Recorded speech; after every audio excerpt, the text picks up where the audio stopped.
This is the St Ives area neighbourhood plan document that you'll be voting on the 5th of May. It's got about 108 pages, contains about 50 different policies, so quite a lot to take in. It's accessible online, but if you can't get online, there are copies that are available in the library and here at the Guildhall. Rita Late chaired the neighbourhood plan team made up of councillors and about 40 volunteers. The aim is to provide housing to meet a local need and at the same time safeguarding the built and the natural environment, which gives the area its distinct character. Some of the policies in the plan are support for new business and retail units, new catered holiday accommodation, farm diversification and development of the fishing industry. On the transport side, there is an aim that there should be no loss of car parks and private parking should be provided in new developments. Electric vehicles are encouraged and there's support for increased public transport. Des Hoskin, from a local residents association, thinks the neighbourhood plan is a good thing.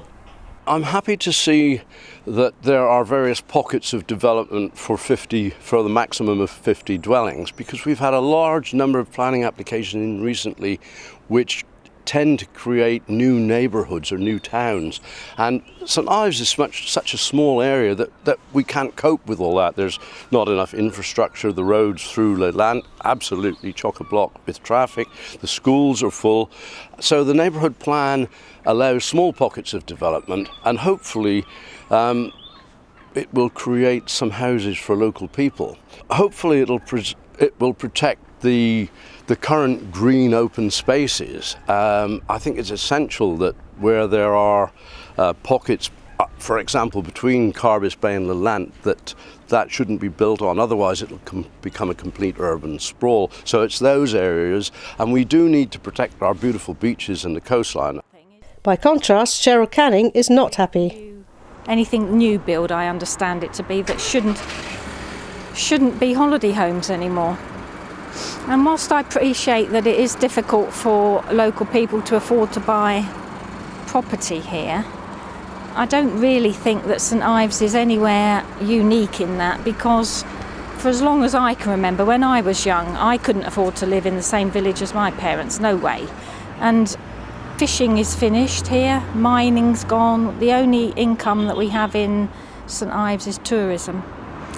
And as much as it may stick in one's throat a tad, it's these people, you know, they're here, they're buying in our shops. If they're having work done, they're using local builders, local plumbers, local plasterers, electricians, etc., etc.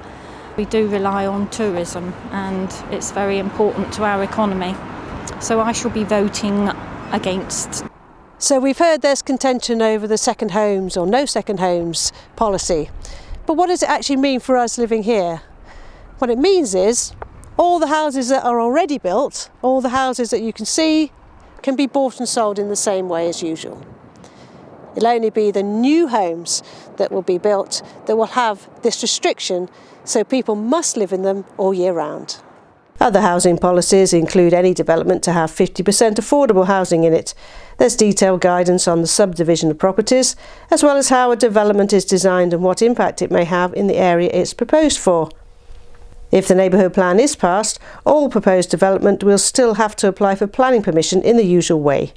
In addition, there are policies which seek to protect throughout St Ives, Carbis Bay, Lelant and Hallstown open spaces and views, community, heritage and cultural assets such as churches and chapels, leisure facilities and historically significant buildings. I asked Rita Late how she would respond to criticism about the sites which have been allocated for development.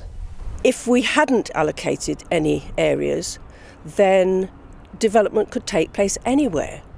Any person could buy up green fields and develop those, but I appreciate the fact that people are concerned that once this allocated area has been built on, then the development will spread. But the whole idea is that development has its boundary, it has its limits, which will stop the inexorable spread further out into the countryside. And on the 5th of May, the vital question is, do you want Cornwall Council to use a neighbourhood plan for St Ives to help it decide planning applications in the neighbourhood area? Yes or no?